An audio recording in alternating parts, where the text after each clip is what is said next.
There are four main types of modern ships that use the Port of Geelong today.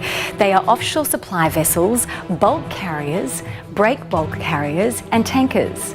Let's take a look at these ships in a bit more detail. Offshore supply vessels are the smallest of the four and are mainly used for carrying pipes, fresh water, sand and other supplies for ships and oil platforms working in Bass Strait. Bulk carriers are very big in comparison to offshore supply vessels and have huge compartments inside called holds. Bulk cargoes from the Port of Geelong include grain and wood chips. These are loaded straight into the holds by special conveyors. Some bulk carriers have cranes on board so they can load and unload at ports that don't have the conveyors. Break bulk ships are very similar to bulk carriers, but instead of filling their holds with just one type of cargo, they have different compartments and layers in their hold to store a range of different types of cargo. The final type of ship is a tanker.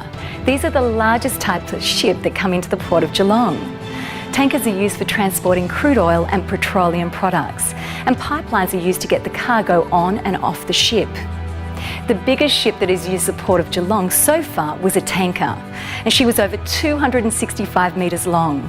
That's 1.5 times the size of the MCG, or as long as the Rialto Tower if you laid it on its side. Now, just to give you an idea of scale, some of the biggest tankers in the world are around 460 metres long, so 2.5 times the size of the MCG from goal end to goal end. Can you imagine that?